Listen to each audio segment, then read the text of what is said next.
Going back to the insurance industry, what issues do you see with products, how they were currently sold and how they're currently monitored today? Well, that folds into two parts, of course.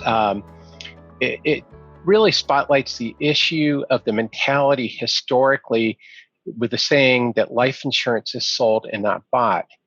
And I think we're seeing a focus more today on it being about the needs of the clients rather than using a set solution.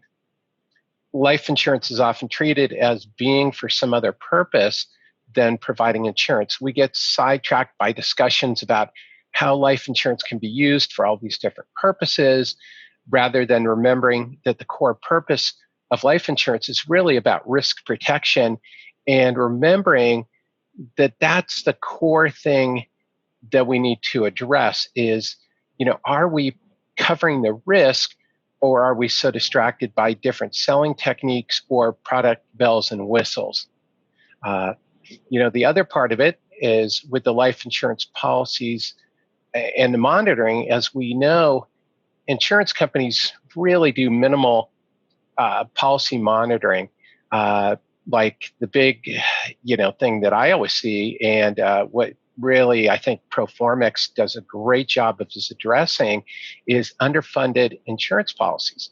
Insurance companies, for the most part, really don't tell their policyholders when a policy is in danger of being underfunded or is in danger of running out before the client expects it to.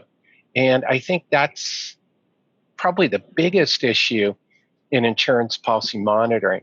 And that's coupled with the issue of insurance agents graying out of the industry, and there not really being anybody around to service the policies. Yep, that's a great point. Obviously, we all know there are a lot of advisors out there. What sets you apart from other advisors?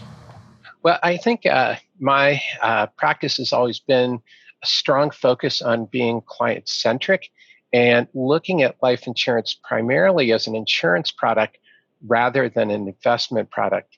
And, cash value insurance does play an important role for some clients. However, it's not a one-size-fits-all solution. And at its core, life insurance is still insurance, which may have some cash value. It may have a long-term care benefit. However, are we addressing that core issue of the life insurance? The other part is that I have a life and disability insurance analyst license, one of about 40 in California. There's a few reciprocal licenses across the states. However, it hasn't really caught on. What this does is it allows me to charge a fee for doing life insurance consulting work.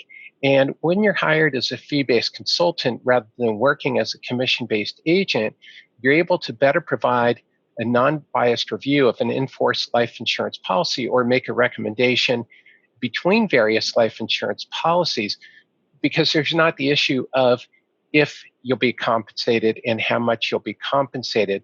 So it takes away the inherent conflict of interest that are created by commissions. So who are your clients and how do you ultimately help them?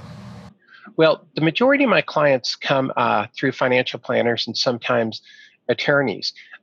Generally, the financial planners hire me on initial fee basis to review their clients' in-force life insurance policies and also help clients purchase new policies. A lot of the reviews that we do are centered around making sure that the life insurance policies are performing as expected. I perform the analysis and provide an evaluation of the current situation along with a series of options that fit a client's current situation. It's oftentimes always starts out with running the in-force illustrations and seeing where they are. And probably about 50% of the time, there's an issue with the policy being underfunded or having policy loans that are dragging down the performance. That's really a lot of the work that I do.